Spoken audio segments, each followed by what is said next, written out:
Cricket ইতিহাসে সবথেকে খারাপ ওয়ার্ল্ড কাপ ফাইনাল, যেটা হয়েছিল অন্ধকার মাঠে, আর যার জন্য আইসিসি ক্ষমাও চেয়েছিল, আর ম্যাচে থাকা আম্পায়ারদের সাসপেন্ডও করা হয়েছিল।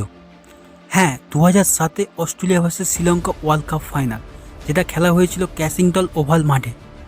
বৃষ্টির জন্য 3 ঘন্টা দেরিতে খেলা শুরু হয়, যার জন্য 50 ওভারে খেলা 38 ওভারে করানোর সিদ্ধান্ত নেয়।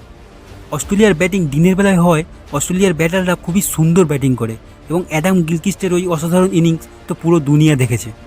তারপর যখন শ্রীলঙ্কা ব্যাটিং করতে আসে, বারবার বৃষ্টি হওয়ার কারণে ম্যাচ থেমে থেমে শুরু হয়, আর অস্ট্রেলিয়ার বোলিং ঝড়ের কাছে শ্রীলঙ্কার ব্যাটাররা বেশিক্ষণ টিকতে পারছিল না। এইভাবে খেলা প্রায় শেষের দিকে গড়িয়ে এসেছে, আর লাস্ট 3 ওভারে শ্রীলঙ্কার 63 রান দরকার, আর মাঠেও অন্ধকার নেমে এসেছে। আর সেই সময় ওই গ্রাউন্ডে কোনো রকম লাইটের ব্যবস্থাও ছিল না। আর ঠিক ওই কারণেই শ্রীলঙ্কান টিম হার মেনে নেয়, আর অস্ট্রেলিয়ান টিম সেলিব্রেশন করাও শুরু করে দেয়। ঠিক সেই সময় আম্পায়ার রিকি পন্টিংয়ের কাছে গিয়ে বলে, ম্যাচ এখনও শেষ হয়নি, বাকি 3 ওভার তোমাদের কাল এসে বল করতে হবে। আর তারপর রিকি পন্টিং জবাব দেয়, আমি কালকে আসবো না বোলিং করতে, ম্যাচ হবে তো আজই হবে। তারপর প্রায় অনেক কথা কাটাকাটির পর এটাই ঠিক হলো যে শ্রীলঙ্কা লাস্ট 3 ওভার ওই অন্ধকারেই খেলবে। আর তারপর যেটা হওয়ার ছিল ওটাই হলো, শ্রীলঙ্কান টিম হেরে গেল, আর Australian team world cup final জিতে নিল।